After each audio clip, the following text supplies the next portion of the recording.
Les touristes en sont pour leurs frais. La statue de Cerclas et 4 maisons de la Grand Place se sont bâchées. Une restauration des façades est en cours. Le gisant sera lui aussi rénové. L'agence d'intérim social Harris a 1 an. Elle s'est donnée pour vocation la mise au travail des jeunes entre 16 et 30 ans disposant de peu de qualifications. Pour Junior et Antonella, ça a marché. Ils nous racontent leur parcours.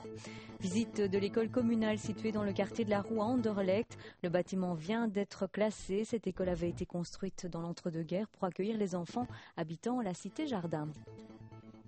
Bonsoir à tous et merci de nous rejoindre dans ce journal. On prend donc la direction de la Grand Place et c'est un chantier de restauration important qui est en cours. Les façades de 4 maisons vont être sablées. Les touristes doivent donc se satisfaire de bâches pour le moment, des bâches donc qui cachent le chantier et n'en déplaise aussi superstitieux. La statue de Cerclas ne peut plus être caressée. Marie-Noël Dinan et Marcel Engels. C'est un jeu de patience auquel se livrent les tailleurs de pierre sur la maison des brasseurs. Ici, c'est de la pierre de Gobertrange qui fait défaut. Plus loin, c'est du mortier minéral qui sera utilisé. On refaçonne les feuilles à base de mortier minéral. C'est un mortier à base de chaux qui respecte évidemment les anciens matériaux. Car ces maisons sont non seulement classées, mais aussi patrimoine mondial de l'UNESCO depuis 10 ans. Pas étonnant dès lors qu'avant d'entamer cette cure de jouvence, la cellule patrimoine de la ville ait étudié ces maisons pendant 4 ans, histoire d'identifier les parties d'origine et les parties rénovées au XIXe siècle. En fait, les façades, à fur et à mesure des années, ont subi des transformations et la décision a été prise de conserver l'étape du 19e siècle. C'est l'époque mieux documentée au niveau des archives. On a tout ce qui est cahier de charges, tout ce qui est dessin, même des commandes de pierre qui ont été réalisées au 19e. On est vraiment très très bien documenté à cette époque-là. Autre particularité du chantier, son ampleur. 4 maisons vont être restaurées d'un coup, du jamais vu sur la Grand Place et peut-être un plus. Vous voyez qu'il y a 5 maisons derrière moi, mais il y en a 4 qui appartiennent au patrimoine public, 3 à la ville et au CPS. Donc on a commencé avec ces 4 maisons. Et au début, je dois vous dire, c'est un petit peu un scoop. On avait un peu de difficulté avec la 5e qui est un propriétaire privé.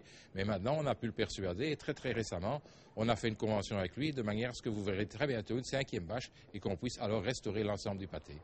Plus de 890 000 €, dont 80% subventionnés par la région, ont été investis pour que la Maison de l'Étoile et ses voisines brillent à nouveau de 1000 feux.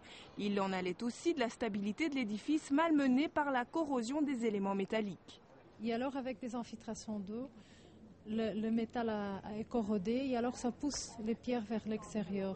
Pour le moment, c'est un problème très ponctuel qu'on va, disons, corriger avec les travaux. Mais c'est un problème qui se pose dans ce type de maisons qui ont été reconstruites au 19e. Voilà les amoureux du patrimoine rassurés. Seuls les touristes resteront encore un peu sur leur faim car les études préalables à la restauration du bas-relief de Cerclas n'ont pas encore livré tous leurs secrets. Harris, c'est le nom d'une agence d'intérim d'un type un peu particulier. Il s'agit en fait d'une agence d'intérim social qui s'adresse à des jeunes peu qualifiés. Harris a 1 an et a jusqu'à présent aidé 180 jeunes à s'insérer dans le marché du travail. Savine Cornu et Marjorie Fellinger. Depuis 1 an, Harris Intérim peut se targuer d'avoir bien travaillé. Cette agence sociale à destination des jeunes peu qualifiés de maximum 30 ans a permis à près de 180 personnes de trouver un emploi, 29 en CDI. Junior fait partie des chanceux, il travaille aujourd'hui pour un traiteur. C'est des gens qui n'ont pas beaucoup d'expérience et qui veulent apprendre aussi. Et moi, nous, les traiteurs, on leur donne la possibilité d'apprendre. Sans les intérims, j'ai du mal à trouver du travail parce qu'il y a cette problématique des langues qui fait que faut être bilingue pour travailler à Bruxelles. Donc Harris me permet de travailler peut-être de temps en temps, mais que je peux travailler. Comme lui, Antonella, 21 ans, vient de signer avec son nouvel employeur. Elle s'était arrêtée en 4e professionnelle grâce à la volonté et à l'encadrement réalisé au sein de l'agence. Elle relève la tête après plusieurs mois de chômage.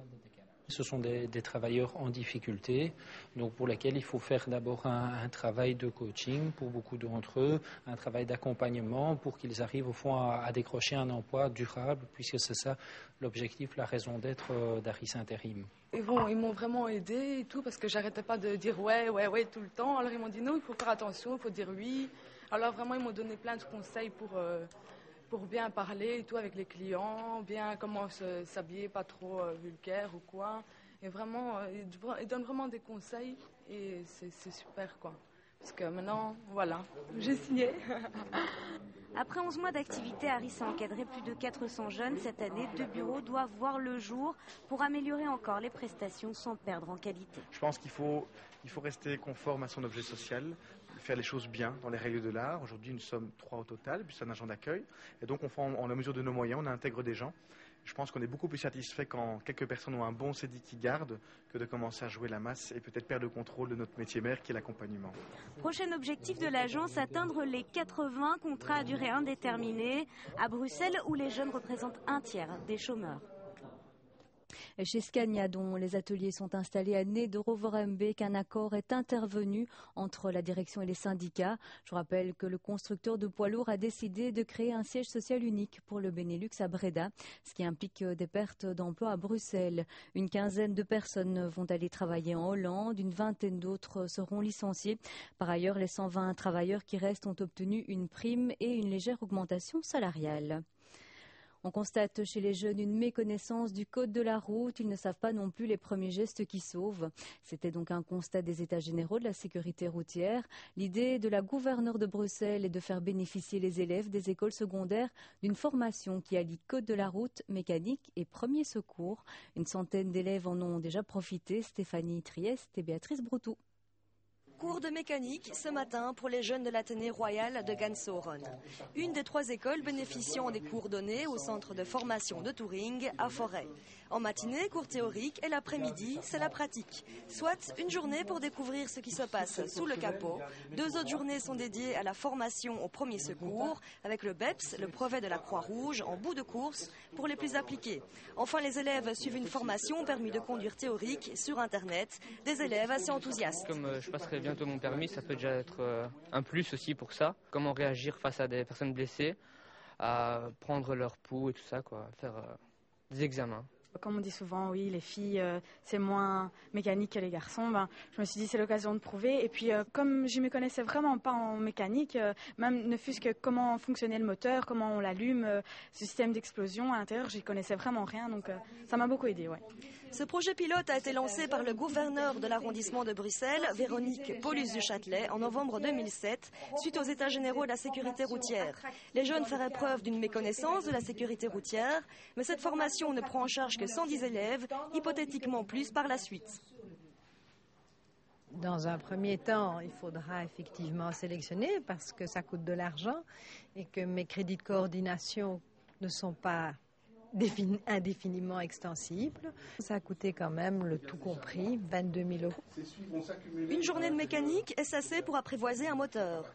C'est évidemment une initiation, ce n'est pas plus, mais pour des gens qui n'ont pas de base, je vous assure qu'en un jour, on apprend énormément de choses. Ils vont en tout cas être conscients qu'une voiture, ce n'est pas un jouet, ce n'est pas un gadget, c'est quelque chose de très sérieux qu'on a dans les mains et on a sa propre vie et la vie des autres dans les mains.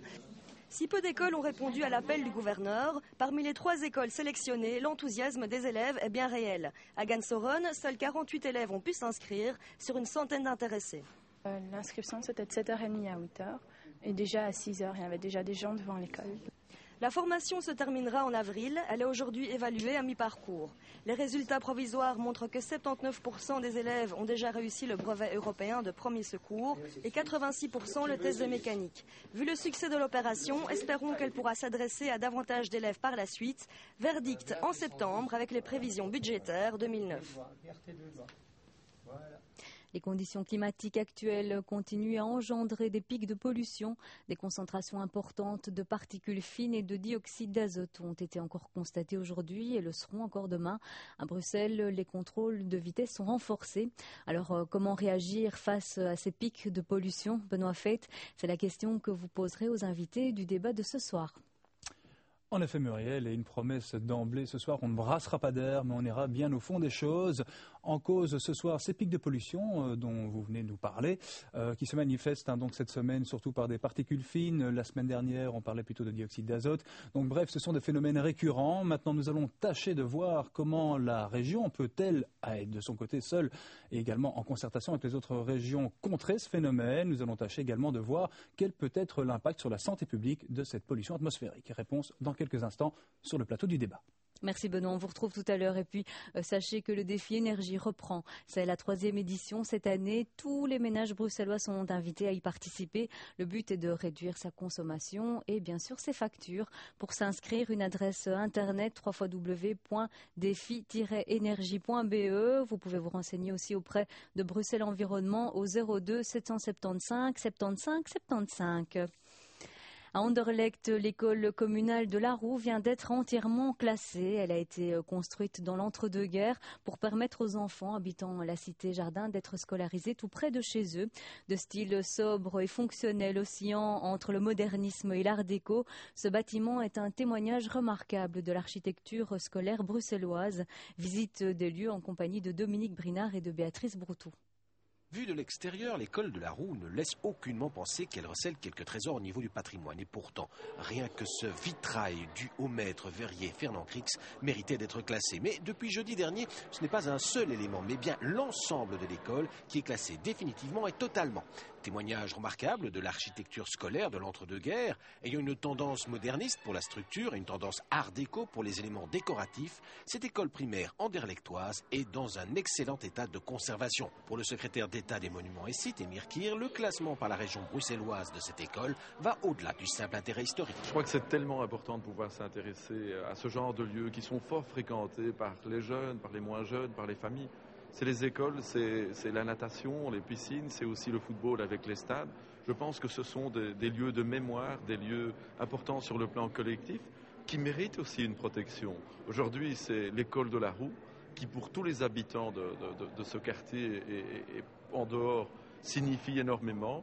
Ils peuvent être fiers, ils ont aussi un bâtiment remarquable qui est protégé. C'est important pour la région d'aller aussi vers ces quartiers. Du côté de la commune d'Anderlecht, ce classement est évidemment très intéressant. D'un point de vue patrimonial, parce que la qualité de l'école est tout à fait intéressante dans son aspect global, mais aussi dans les petits éléments de patrimoine, comme les tableaux dans les classes qui sont restés tout à fait identiques à l'origine.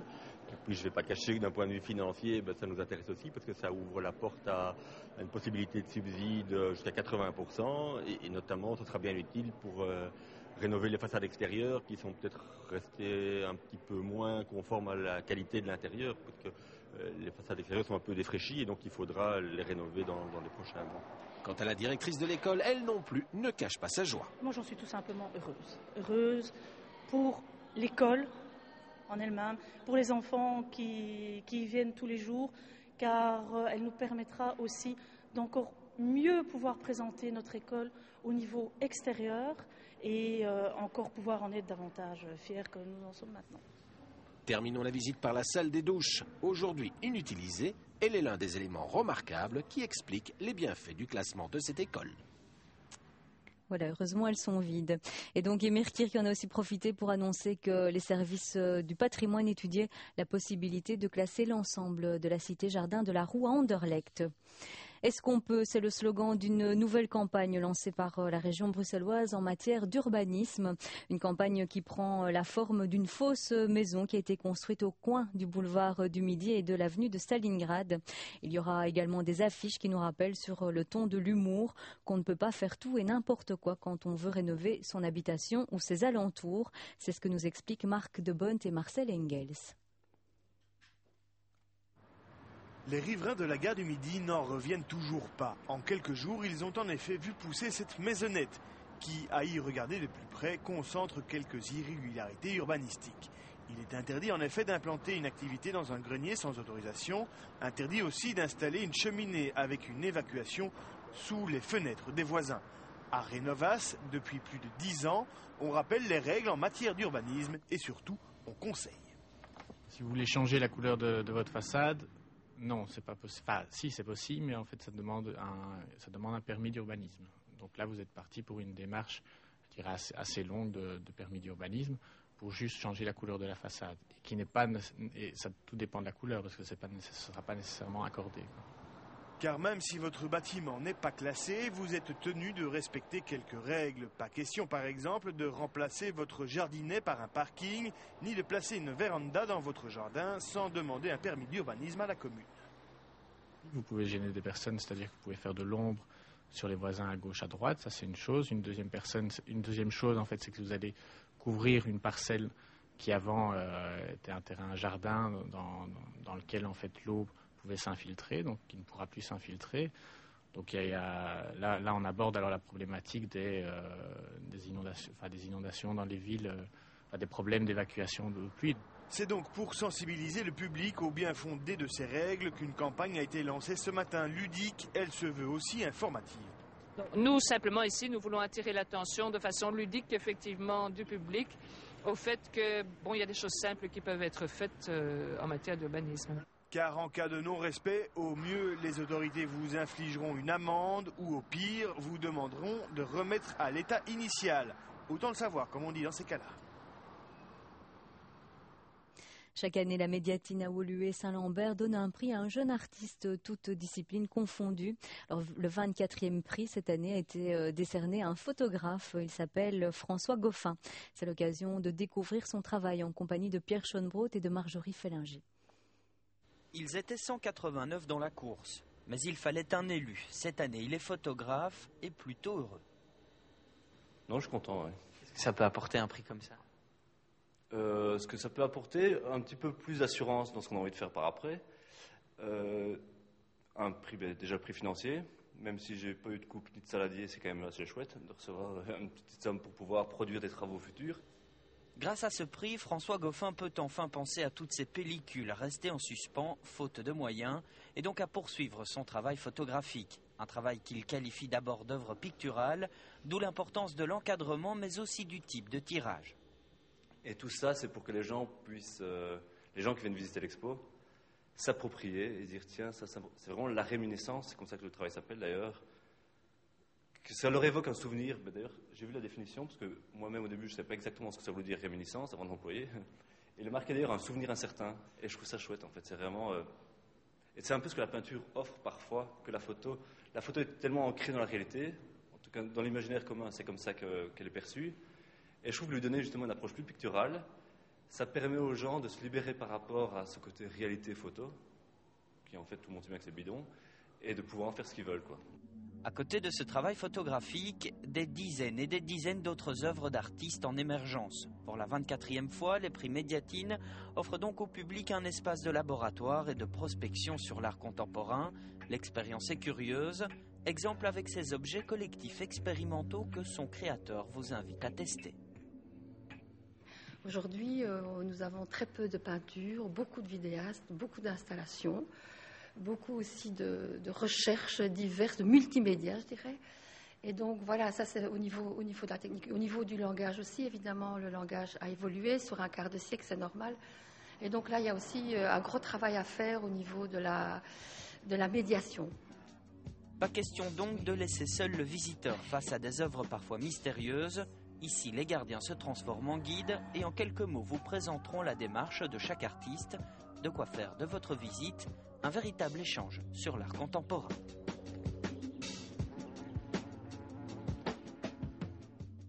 Voilà encore un mot de football. Hier soir, le Sporting d'Anderlecht a confirmé son redressement en disposant de l'Excelsior Moucron 2-1. Les buts des Mauves ont été signés par le Tchèque Polak en grande forme et par Luigi Pironi. L'international liégeois n'a donc pas traîné pour trouver ses marques du côté du Parc Astrid. Au classement, les Anderlechtois poursuivent leur remontée. 8 points les séparent maintenant des deux leaders de la compétition, le FC Bruges et le Standard. Prochaine rencontre pour les Mauves, ce sera jeudi à Bordeaux pour le match retour des huitièmes de finale de la Coupe UEFA. Et quant au FC Brussels, après sa défaite du week-end à Roulers 2-0, l'affrontement avec Mons samedi prochain s'assimilera à un kit ou double. Voilà, et c'est la fin de ce journal. Merci de votre fidélité. Je vous rappelle la suite de votre programme sur Télé Bruxelles. C'est dans quelques instants le débat du lundi consacré au problème des pics de pollution. Quant à moi, je vous dis à demain. Très bonne soirée à tous.